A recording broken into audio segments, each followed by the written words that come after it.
The rescue pod smelled like burned wire and something else, something sour and warm that none of the Vorn crew could name. They pulled it from the debris field at coordinates 7 Neth, where the colony freighter Resolute had come apart 3 days ago. The field was quiet now. Hull pieces turned slow and dark against the stars. One survivor. She was 7, human, and she would not stop crying. The Vorn medic Sesek had done everything the emergency manual said. Checked for injury. Water. Temperature kept within human tolerance. The child sat in the corner of the med bay wrapped in a thermal sheet and cried with her whole body. Shoulders shaking. Face red. Sounds coming out of her that made the crew go still in a way none of them could explain afterward.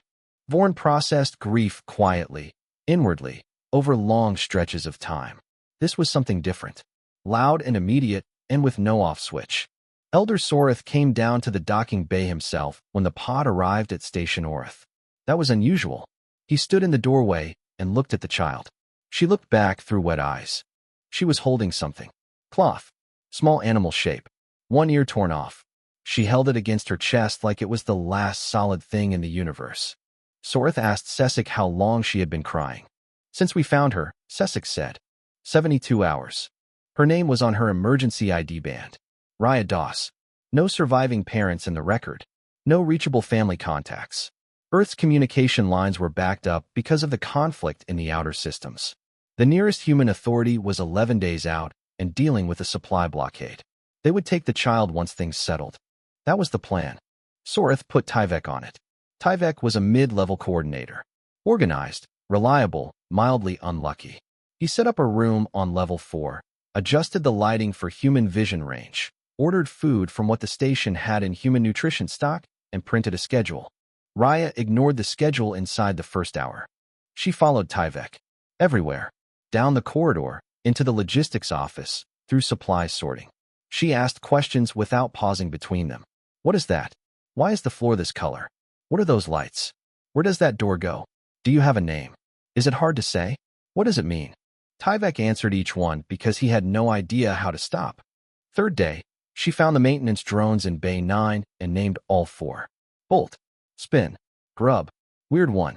The technicians discovered this when they checked the morning log and found the names written on nutrition wrapper scraps and stuck to each unit with station adhesive. Nobody took them off. Day 5, Raya showed up in the doorway of the senior coordination office with food in her hand. She walked up to Sorith's assistant, a long-serving Vorn named Peth, and held it out. Small, brown, oat-based. She said it was a granola bar and it was good and he should try it. Peth declined. Politely. Raya looked like he'd said something cruel. She held the bar another moment, put it in her pocket, and went back to the hallway. Sorith had been watching through the interior window. He said nothing. The station was not built for children, not for humans.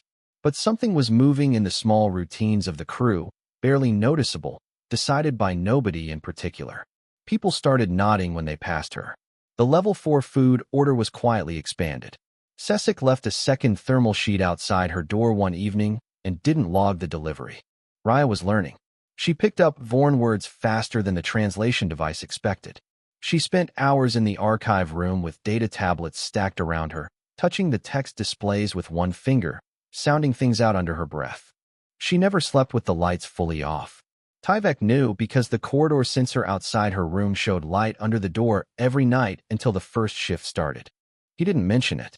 On the 9th day, she walked with him down to the lower maintenance level for a ventilation check. She stopped at the hallway leading to level 7. The corridor beyond the gate was dark. Not powered down. Just unlit, like nobody had thought to turn those lights on in a very long time. She stared down it.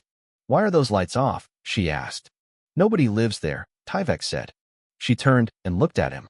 Her face was too serious for a 7-year-old. Who lived there before? Tyvek didn't answer. She didn't forget. Nobody told Raya about the Qatari. That was exactly the problem. She was 9 now. 2 years into a stay that had stopped being temporary without anyone saying so out loud. Earth had sent 3 messages about her transfer. Sorith had replied to all 3. No transfer had happened. Nobody explained why. That was the kind of thing the Vorn were very good at not doing. Raya was not good at not doing things. She'd found the archive room in her first week and barely left it since. By 9 she could read Vorn administrative text without the translation device. Not perfectly. Well enough. She read supply logs, legal filings, old council records. Things that were technically available to any station resident and that no station resident had touched in decades because nobody thought there was a reason to. Level 7 had stayed in her head since that first question to Tyvek. So she looked it up. The Ketari were a species. Mid-sized, fur-limbed, known for legal scholarship and material trade. They'd lived on Station Orth for 60 years. 22 families, by the record.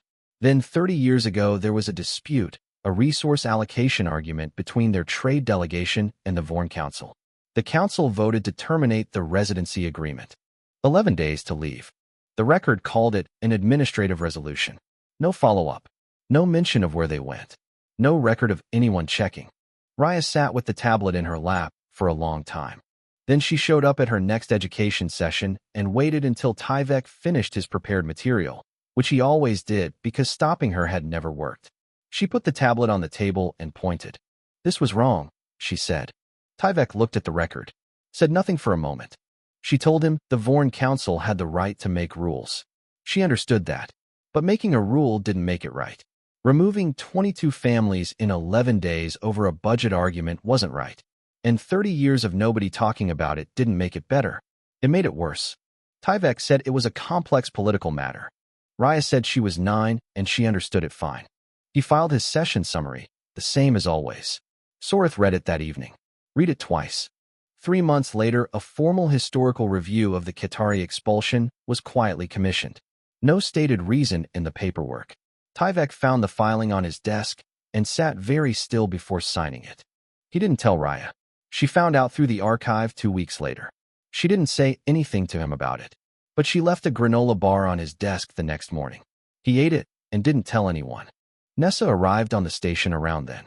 A Vorn child, 1 year older, here with her parents on a long-term academic posting.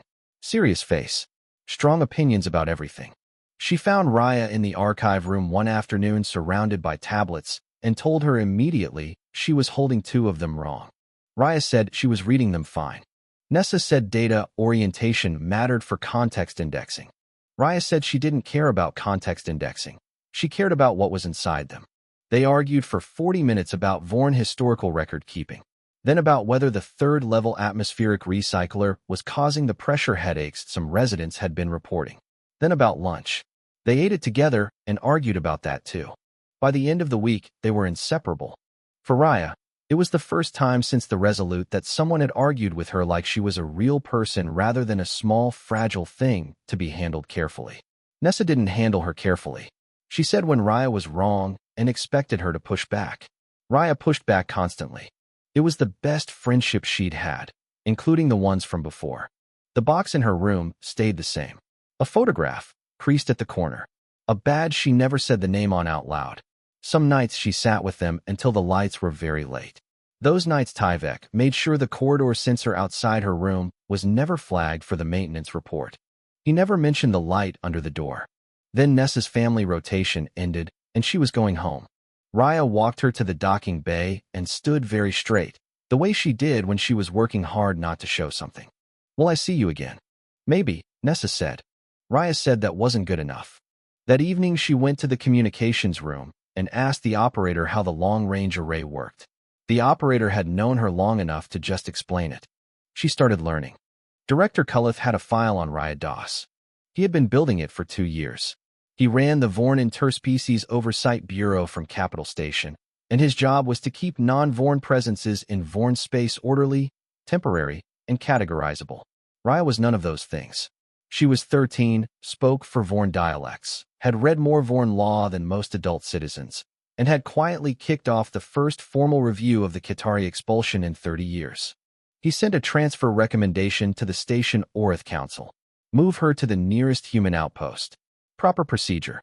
Sorith blocked it. 1 line in the record. Transfer deferred. Signed by Sorith. Cullith sent a second recommendation 6 months later, more detailed this time. A human child with no legal Vorn status, with access to historical archives, administrative offices, and council logistics briefings. Legal liability. Policy anomaly. Needed resolution. Sorith blocked it again. Tyvek had given up trying to keep Raya out of the logistics briefings around age 11. She sat in the back and listened, didn't interrupt, took notes in a handwriting that mixed Vorn's script with human letters in a way no translation device could fully parse. After one long briefing on supply routing for the outer corridors, she stayed behind and put a tablet in front of the logistics lead. She'd built a correction model. The current routing had a structural problem that added an average of 4 transit days per quarter across 3 of the 7 outer lane deliveries. She'd found it in the archive logs and run the numbers twice. The logistics lead looked at it, then at her. She was 15 and waiting with her arms crossed. The model was right. Cullith added it to the file. His frustration in the document got sharper. Raya didn't know about the file. She had other things to deal with. The Qatari review had stalled in the council process, moving at the pace of something nobody wanted to finish, but nobody wanted to officially kill either. She read every filing. She wrote a formal petition asking that Qatari descendants be consulted as part of the review. Correct Vorn legal structure, correct citations, right level of formal language. Tyvek helped her with 2 citations and spent 3 days afterward making sure nobody in the council office knew he had. The petition was partially granted. A small consultation process opened. Not much, but something had moved that hadn't moved in 30 years. Then a message came from Earth. A man named Dorith Doss, her father's brother. He'd survived the outer system conflict. He'd tracked her down through the emergency ID records. He was settled on a new colony and was formally requesting custody.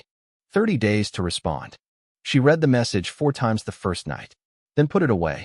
Went to her education session the next morning like nothing had happened. Tyvek noticed she was quieter than usual, which was saying something because she was never quiet. He didn't ask. She spent the month doing everything normally. Filed archive requests. Sent her weekly relay message to Nessa. Argued with the junior routing staff about lane priority codes over lunch. Put a new plant in Tyvek's office because the first one had been there 3 years and he had never once watered it. On day 29, she went to Sortha's office. She knocked. He said, "Come in." She sat in the chair across from his desk and said nothing. Last time they'd sat like this, she was 8 years old and had to explain why she'd rearranged the storage access numbering in Base 6. That conversation had gone on a long time and ended with him quietly approving her system. She sat now long enough that even Sorth, who had no problem with silence, looked at her. "I think I need to tell you something." He waited. "I don't know what I am anymore. I don't know if I'm a guest. I don't know if I'm a problem nobody's fixed yet. I don't know what this is. I don't know where I belong." Sorth was quiet. When he spoke, it was in his formal dialect, the one he used when he meant something exactly. "You are Raya Doss. We know exactly what you are." She looked at him. He looked back. On day 30, she didn't send her uncle a reply. She went to the archive room and pulled up a stack of Vorn interspecies policy documents she'd been meaning to get to. She had things to read. The position didn't exist until Raya wrote 30 pages explaining why it needed to. She was 19, 12 years on Station Orth. Tyvek had spent 2 of those years quietly building a bureaucratic case for her provisional residency, working through a legal category so old most of the council had forgotten it existed. He never mentioned he was doing it. She found the completed paperwork on his desk one morning, stared at it, and put it back exactly where it was. She didn't thank him out loud. She brought a new plant the next day. He understood. The report was on interspecies policy coordination gaps in Vorn administrative systems. 30 pages. It named specific breakdowns in how Vorn stations handled disputes, cultural friction, and resource negotiations with non-Vorn residents. It proposed a fix, a dedicated research and coordination role between the council and the interspecies offices. Nobody had built that role before because nobody had looked at the whole picture long enough to see the gap. The council approved it. They hired the person who had written the report. The Qatari reconciliation had finally moved into an active phase. Raya wasn't on the official committee. She was in every session anyway, as an unofficial consultant, a status Cullith protested twice in formal memos, and that Sorth overruled twice with no explanation. The sessions were hard. Vorn delegates and Qatari descendants across a table. 30 years of silence sitting between them. Nobody sure how to start. Raya brought food to every session. Warm things, small, shareable. The Vorn found it irregular. The Qatari delegates, after the first session, started showing up early. By the fourth meeting, they were talking to each other directly instead of through the formal intermediary structure the committee had set up. Raya hadn't arranged that. She just kept bringing food, asking both sides direct questions, and refusing to let silence stretch past 2 minutes. The committee lead wrote a note in the session record, progress attributed to informal facilitation. He didn't name her. Everyone knew. Cullith took her case to the High Council. A careful, detailed presentation. A human with no formal Vorn citizenship, access to policy research, council briefings, and now an active reconciliation process. Structural risk, unverifiable loyalties, legal patchwork, needed resolution. He wasn't wrong about her influence. He was wrong about everything else. Sorith asked to respond. He'd been on the High Council longer than most current members had been adults. He didn't speak often in formal session. When he did, people paid attention the way they do to something that won't repeat itself. He spoke for longer than he had in that chamber in decades. He didn't call her a daughter. He laid out, in precise and careful language, what had happened on Station Orith over 12 years. A routing correction that saved the outer lanes 4 transit days per quarter. A Qatari review that was 30 years overdue. A reconciliation process that had finally started moving. A policy gap invisible to everyone until someone read 12 years of archive records and wrote 30 pages about it. He said the council had a word for a being who did this. He said it was not a security risk. He said the word. The High Council didn't remove her from Orith. They imposed formal restrictions on her access to certain proceedings. Raya heard about the restrictions, said nothing, sat at her desk for a while, then opened a new document. The paper was on Vorn administrative blind spots in interspecies policy. 6 weeks. Thorough, specific, and in places sharp without being disrespectful. She submitted it to the Interspecies Studies Archive under her name. Cited 7 times in the first month. One citation came from inside the High Council Policy Office. Nobody mentioned it publicly. The evening she submitted it, she found Tyvek on the outer observation deck, watching freight traffic the way he sometimes did. She stood next to him. They watched a supply hauler undock and turned toward the outer lanes. "You're making this harder than it needs to be," he said. "What's the Vorn word for home?" she asked. He told her. It wasn't just a place. It was a place you chose, and that chose you back. Both sides having to mean it. She repeated it quietly, in his dialect, careful with the 2 sounds that didn't exist in any human language she knew. He watched the hauler until it was gone. Neither of them said anything else. They stayed on the deck until the shift lights changed. The Varith Compact filed their legal challenge on a Tuesday. By Thursday, Station Orith's council was in emergency session. By Friday, Raya had read the entire case file. She was 26. She'd been doing this long enough that a stack of interspecies legal filings felt completely normal to sit down with. The compact was 7 systems that had been in slow friction with Vorn authority over resource corridor rights for years. They picked the legal route over the military one. Smart move. A tribunal ruling against the Vorn could strip sovereignty over several border stations, Orith included, without a single ship fired on. Raya wasn't on the defense team. Cullith had made sure of that. He still ran the Interspecies Oversight Bureau and had enough standing to keep her out of the official structure. The council voted 4-3 against including her. Sorith was one of the 3. She started working 15-hour days anyway. Every research note she produced went to Tyvek. He passed it to the defense team lead. The lead used what was useful and in every meeting acted like the analysis had come from his own office. Raya didn't care. She cared about the outcome. The Varith attorneys were good. 3 years building this case. They argued the Vorn's original settlement of the border stations had violated clauses in the Corridor Sovereignty Act, a 200-year-old treaty. The argument was tight. The documents were real.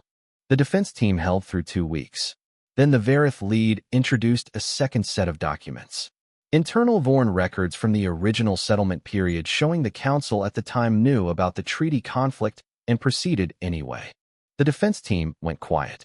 The records were genuine. There was no good counter. Admiral Drevin arrived at Orith that same evening. Human. Senior officer in Earth's Interspecies Affairs Fleet. Here because Earth had trade routes through Orith and a Varith wind hurt them too. He'd been briefed on Raya before he arrived. Had read her policy paper. Had read the session note about informal facilitation in the Qatari reconciliation record. He found her in the station commissary eating dinner and reading a document at the same time. He sat across from her. She already knew who he was. He said Earth's Affairs Division needed people like her. Real authority, real recognition, a salary that matched her output. Working with humans, on human terms, with a title that meant something. He said she'd built something real here, but without any foundation under it. No citizenship, no rank, no formal protection. One bad council vote away from nothing. She put her fork down. She asked him if he'd ever had to choose between what he came from and what he built. He opened his mouth, closed it. She picked her fork back up. She went back to her room that night and looked at the document she'd found 3 weeks ago. Found it while chasing a footnote in the original Corridor Sovereignty Act treaty. A legal addendum, written by a Qatari scholar 200 years ago, attached to the treaty documentation as a supplementary filing. Small, easy to miss. The addendum contained a clause the Verith attorneys hadn't found. It addressed retroactive sovereignty challenges exactly like the one the compact was making. Closed them. Specifically, on the grounds that original settlement irregularities were non-actionable once continuous residency exceeded 150 years. Orith was 200 years old. She'd been sitting on it for 3 weeks. She needed to know if the Vorn would stand by her when it mattered. She'd given them the time. They'd come close. Not close enough. On the 14th day of the tribunal, with the defense team visibly running out of road, Raya walked into the chamber. No authorization. A tablet and a printed copy of the addendum. She walked to the front table and set the documents in front of the 3 presiding arbitrators. The room went still. She read the relevant clause in Verith dialect. Her accent wasn't perfect. Her pronunciation of the legal terms was exact. The Verith lead attorney went very quiet. 30 years in interspecies law. He knew what she'd just read. He knew what it meant. The arbitrators called a recess. Raya walked back toward the chamber doors. Kullith was near the wall. She passed him without stopping, without looking at him. He didn't speak. She looked at Sorith. He was watching her the way he hadn't let himself in a long time. Like he'd stopped pretending something. She kept walking. She had work to finish. The tribunal ruled for the Vorn on a quiet morning, 11 days after Raya walked into that chamber. The arbitrators cited the Qatari legal addendum directly in their judgment. The Verith Compact announced an appeal within 48 hours. Their attorneys would work through the process for years. The momentum was gone, though. Everyone with any real knowledge of interspecies law understood the appeal was going nowhere. Station Orith stayed Vorn. The aftermath wasn't clean, because nothing real is. Kullith faced an internal review for excluding a qualified analyst from the defense team on political grounds in a case where that analyst's knowledge had been the deciding factor. The review was quiet but thorough. He resigned before it finished. The official record described the resignation as voluntary. Nobody argued about the wording. Nobody was sad. The High Council spent 6 weeks on the question of what to do with Raya. The situation didn't fit any existing category. She wasn't Vorn. She couldn't become Vorn. Vorn's citizenship was biological and generational, and no legal mechanism existed to extend it. But she wasn't a temporary resident either. Not a guest. Not a security risk or a political liability, as a man who just resigned had spent years arguing. She was something the Vorn didn't have a name for yet. So they made one. 4 weeks to draft. 3 sessions to finalize. The first new civic designation in Vorn governance in 300 years. The language was precise, a non-Vorn recognized as integral to a station's civic identity, with permanent residency rights and standing in council proceedings. Not a citizen. Something else. Something that hadn't needed a name before, because nobody like her had been there before. The vote was unanimous. Sorith didn't speak during the vote. He didn't need to. The ceremony was in the main council hall. Raya stood at the front in clothes Tyvek had helped her pick, Vorn civic style mixed with one piece of human clothing, a jacket that had been her father's. She'd kept it in the box in her room for 21 years. First time she'd worn it. She was asked to say a few words. She spoke in Vorn formal dialect. Her accent was still slightly off on 2 vowel sounds. Nobody in the room cared. She thanked Tyvek by name. He was near the back wall and looked briefly at the ceiling when she said it. She thanked Nessa, watching on a live relay from her homeworld. Nessa was a legal scholar now. She'd cited Raya's policy paper in her doctoral work. She put one hand flat against the screen. Raya looked at Sorith. She said his name. Just his name. Nothing attached. He nodded once. She knew exactly what that meant. She didn't thank the galaxy for being kind. It hadn't been. It had taken her parents and her ship and her first 7 years and given her back a long corridor of hard things in exchange. It had made her invisible to people who should have seen her, made her fight for every piece of ground she stood on. She thanked it for not being able to stop her. There was a reception after. Food from multiple species on the station. Raya ate from 4 different trays and told the kitchen coordinator he'd done well. He'd never gotten a compliment from a council function before. He kept the written program from the ceremony. That night she sat on the observation deck with the photograph and her father's badge. Station lights bright enough to see by. She sat with them for a while. Dreven's offer was still open. She knew that. He'd said it had no expiration. She also knew she wasn't going to take it. She'd known that the moment she asked him the question in the commissary and watched him not be able to answer. The things she'd built here weren't transferable. The Ketari reconciliation, still running, still unfinished. The policy framework she'd spent 7 years on. The plant in Tyvek's office, the 3rd one now. The drones in Bay 9, replaced twice over, still labeled Bolt, Spin, Grub, and Weird 1 by every technician who'd come through since. She was in neither world fully. She'd known that for a long time. The humans she met saw someone who'd gone somewhere else. The Vorn saw something that wasn't quite them. She lived in the gap between. Not comfortable. At least honest. She put the photograph away, the badge next to it, left the box open on the desk. Next morning, Tyvek showed up in her doorway at the start of the work shift, tablet in hand. The look she knew well. Something had come in overnight. Dispute in the lower residential tier between 2 non-Vorn groups. No existing framework for it. She picked up her jacket. She had things to do.